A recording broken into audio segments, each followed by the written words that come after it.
বীরভূমে কপিরাইটারদের দাবি নিয়ে আন্দোলন, স্মারকলিপি প্রদান।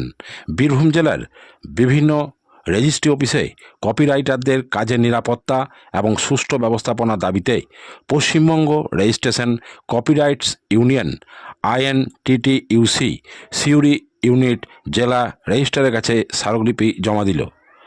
দাবিগুলির মধ্যে রয়েছে ফাইলিং ফর্মের সরকারি মূল্যে লিপিবদ্ধ করা, বিকল্প ব্যবস্থা না হওয়া পর্যন্ত রেজিস্ট্রেশন বন্ধ রাখা, দালালদের দৌরাত্ম্য বন্ধ করা, অফিসে পানীয় জল ও বিশ্রামের জায়গার ব্যবস্থা করা এবং প্রবীণ ও অসুস্থদের জন্য পৃথক লাইন চালু করা।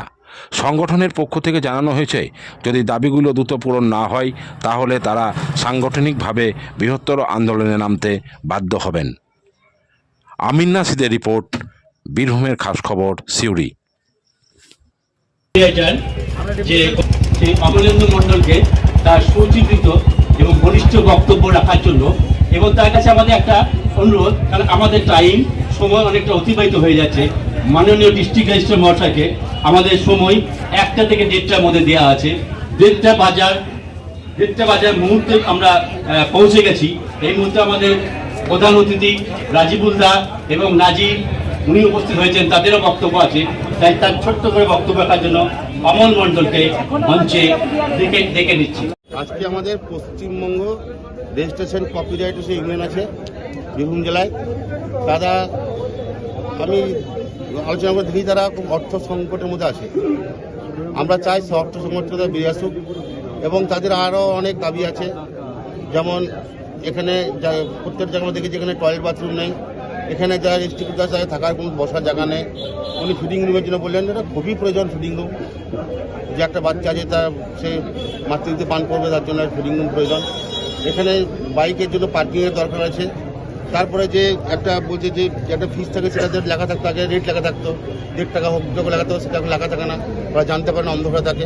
যাতে ওরা কোনো অন্ধকার না থাকে, সব কিছু আলোর মধ্যে পরিষ্কার হয়ে যাক, সেটা আমরা ডিআরকে অনুরোধ করব। এবং ডিআরকে বলবো যে ওদের যে নিজে পাওনা, সে পাওনাটা যাতে ওরা পায়। আর একটা যে রেজিস্ট্রেশন প্রতিবন্ধী প্রবীণ নাগরিক এবং মুমূর্ষু রোগীদের সুবিধার্থে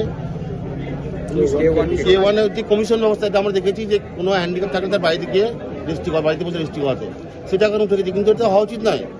কারণ আজকে সত্যিকার আমরা দেখেছি একটা 80 বছর বৃদ্ধ, 25 বছর বৃদ্ধ, তার সে অসুস্থ, তার ট্রিটমেন্টের খরচা আছে, সে কিছু বিক্রি করবে, তাহলে বিক্রি করলে কোথায় যাবে? সে আসতে পারবে না, তাহলে বিক্রি করবে কোথায়?